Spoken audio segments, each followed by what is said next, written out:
দেখুন, মীন রাশির সামনের সপ্তাহে একটা চ্যালেঞ্জিং সপ্তাহ আসছে, সেই নিয়ে আজকে আমাদের আলোচনার বিষয়বস্তু।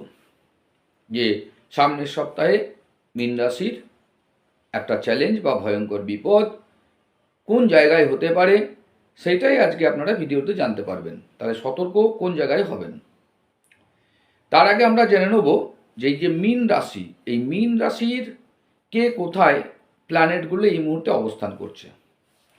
তো দেখুন, মীন রাশির যে প্ল্যানেটগুলো আমরা দেখতে পাচ্ছি, তাতে করে হচ্ছে শনি রয়েছে কিন্তু মীন রাশিতেই বসে আছে শনিদেব। রাহু রয়েছে আপনার মীন রাশির অনুযায়ী দ্বাদশ ঘরে। আচ্ছা, বৃহস্পতি এখন থাকছে মিথুন রাশিতে রয়েছে। আর ধনু রাশিতে আপনার শুক্র থাকছে, মঙ্গল থাকছে, রবি থাকছে, সঙ্গে বুধও রয়েছে। তো এই হলো মেন মেন ভাইটাল যে প্ল্যানেটগুলো আমরা পেলাম, সেগুলো কিন্তু এখানে এখন অবস্থান করছে। রাহুর যে দ্বাদশ দৃষ্টি, রাহুর দ্বাদশ দৃষ্টি আপনার কিন্তু মীন রাশিতেই পড়ছে। তাহলে কি হলো, শনি রাহুর একটা অশুভ দৃষ্টি পড়ছে। এর ফলে কিছু কিছু জায়গায় আপনাকে চ্যালেঞ্জ আনবে, হঠাৎ করে জীবন এলোমেলো করে দেওয়ার সম্ভাবনা রয়েছে, কেন রাহু মানে হঠাৎ করেই করে। তো নাম্বার ওয়ান, কোন জায়গাতে আপনার সমস্যা? নাম্বার ওয়ান হচ্ছে, দেখবেন হঠাৎ করে আপনার মানসিক অশান্তি, মানে অকারণে একটা দুশ্চিন্তা আপনার মধ্যে বাসা বাঁধবে। রাতের বেলায় ভালো করে ঘুম হবে না, ঘুম নষ্ট করবে।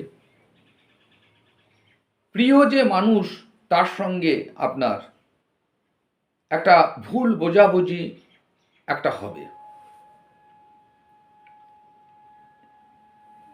এর মধ্যে আবার এই সামনের সপ্তাহের মধ্যে সবথেকে ভাইটাল বা এফেক্টেবল যে দুটো দিন, সেই দুটো দিন আমি অবশ্যই বলবো। শেষ পর্যন্ত আপনারা ভিডিওতে থাকুন, শেষের দিকে আমরা জানাচ্ছি। এবার অর্থনৈতিক দিকটায় আপনার দেখুন একটা ক্ষতির যোগ রয়েছে। কীরকম না, হঠাৎ করে দেখবেন কোনো জায়গায় আপনার টাকা কিন্তু আটকে যেতে পারে এই সপ্তাহতেই, বা কাউকে ধার দিলেন, সেটা কিন্তু আর ফেরত পাবেন না। অথবা এটাও হতে পারে আপনি বিনিয়োগ করলেন, ভুল বিনিয়োগ হলো, এমন জায়গায় বিনিয়োগ করলেন সেটা ভুল হয়ে গেল, যার ফলে সেখানে লস হলো, কিংবা সেটা আটকে গেল টাকাটা। তো এই জায়গাটাকে অবশ্যই সতর্ক আপনাকে থাকতে হচ্ছে। স্বাস্থ্যের ব্যাপারটা বলি, তারপরে আসছি একটা ভয়ঙ্কর জায়গা, যে জায়গাটা থেকে আপনার সব থেকে বড় ক্ষতি হতে চলেছে বা হতে পারে, সেই জায়গাটা আসছি। স্বাস্থ্যের ব্যাপারটা একটু জেনে নিই। সেকেন্ড হাউসে আপনার রাহু, এই দ্বাদশ ঘরে আপনার রাহু রয়েছে।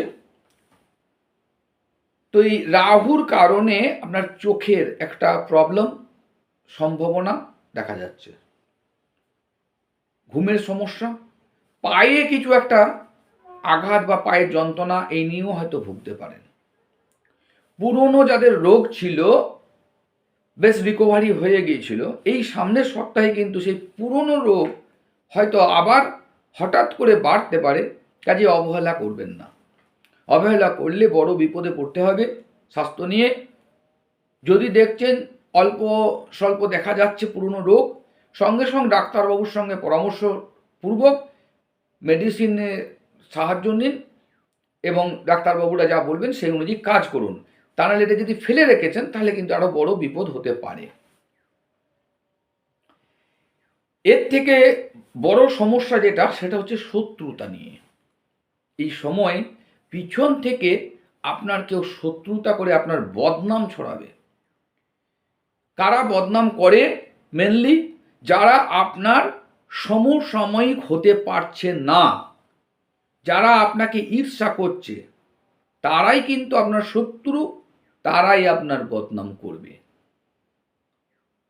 মানুষ কাকে মানে অসম্মান করার বা বদনাম করার চেষ্টা করে? যারা জানে যে আমি তার সমসাময়িক, তার সমান আমি হতে পারবো না, তাকেই তো ঈর্ষা করে। কাজেই এইটা আপনার ক্ষেত্রে ভালো, খারাপ নয়। যে লোকটা আপনার শত্রুতা করছে, আপনার বদনাম করছে, জানবেন সে কোনোদিনই আপনার সমান হতে পারবে না, সেটা কোনোদিনই সম্ভব নয় তার দ্বারা, সেটা জানে সে। সেই কারণে তাহলে আপনাকে কি করতে হবে? এই বছর আপনাকে সবসময় একটু সাবধান থাকতে হবে, আর জেনে যাওয়ার পর ভুলে যাওয়ার চেষ্টা করবেন। ক্ষমা হচ্ছে সব থেকে বড় ধর্ম, সেইটাকে অবলম্বন করুন। মানসিক শান্তি পাবেন, আপনার উন্নতি কেউ আটকাতে পারবে না, এটুকু লিখে রাখুন। অফিস বা ব্যবসায় কেউ হয়তো আপনার পিছনে ষড়যন্ত্র করতে পারে। বিশ্বাসঘাতক বন্ধু যারা রয়েছে তাদের মুখোশ এবারে খুলে যাবে, তারা ওপেন হবে যে এটা একদিকে ভালো সময়। আমি বলবো আপনার ক্ষেত্রে ভালো সময়, হ্যাঁ ভয়ঙ্কর, সত্যি ভয়ঙ্কর সময়, এটা আমি ক্যাপশনে দিয়েছি, কিন্তু আমি বলবো আপনার ক্ষেত্রে ভালো, কারণ আপনি তো এতদিন জানতে পারছিলেন না যে আপনার শত্রুটা কে। আপনি যাকে বন্ধু ভাবছিলেন সে কিন্তু অ্যাকচুয়ালি আপনার শত্রু। সেই মুখোশটা এবারে খুলে যাবে, আপনি জানতে পারেন, প্রকাশ্যে চলে আসবে। তাহলে আপনি কত বড় বিপদের হাত থেকে রক্ষা পেলেন। যদিও আপনার বিপদ কেউ করতে পারবে না, কারণ আপনাকে আমি বারবার বলছি, আপনি যে জায়গায় আছেন সেই জায়গায় ওই ব্যক্তি কোনো দিন পৌঁছাতে পারবে না। সেই কারণেই আপনার শত্রুতা করা পিছনে করছিল, কিন্তু শনিদেবের কৃপায় সে এবারে সামনে চলে আসবে। তাহলে আপনার ক্ষেত্রে আমি বলবো ভালো, আমার হিসাব অনুযায়ী আপনার ক্ষেত্রে কিন্তু এটা ভালো। এইবার সবচেয়ে ভয়ঙ্কর সময় কোনটা? বুধবার রাত। এটাকে নোট ডাউন করে রাখুন। বুধবার রাত থেকে শনিবারের সকাল পর্যন্ত কোনো সিদ্ধান্ত মানে ভালো কোনো ডিসিশন, গুরুত্বপূর্ণ ডিসিশন এই সময়টা না নেওয়া ভালো আমার মতে। মানবেন না মানবেন সেটা আপনার ব্যাপার, কিন্তু আমার হিসাব অনুযায়ী সময়টি ভালো নয়। বুধবারের রাত থেকে শনিবারের সকাল পর্যন্ত যদি কোনো বিনিয়োগ করেছেন, লস হবার সম্ভাবনা 90%। কোনো বড় ডিসিশন এই সময় না নেওয়াই ভালো, কটা দিন পেরিয়ে যাওয়াই ভালো। আর বলেছিলাম সব শেষের দিকে আমি জানাবো যে 2 দিন একটু সাবধান থাকতে হবে। সেই 2 দিন কি কি? নাম্বার 1 হচ্ছে মঙ্গলবার, আর নাম্বার 2 হচ্ছে শুক্রবার। মঙ্গলবার এবং শুক্রবার আপনারা একটু সাবধান থাকবেন। আর যদি বলেন এখান থেকে বাঁচার উপায় কি, একমাত্র একটাই শক্তিশালী প্রতিকার আপনাকে বলে দিচ্ছি, সেটা হচ্ছে শনিবার দিনকে সকালবেলায় কি করবেন? কালো তিল নেবেন। শনিবার দিনকে সকালবেলায় কালো তিল নেবেন, শনিদেবের মন্দিরে দিয়ে আসুন, আর ওম নমঃ শিবায় 108 বার জপ করুন মন দিয়ে। ওম নমঃ শিবায় 108 বার জপ করুন। ওই দিনকে কোনো রকম কটু কথা কাউকে বলবেন না শনিবার দিনটা, বাস, আর কিচ্ছু করতে হবে না, নিশ্চিন্তে থাকুন।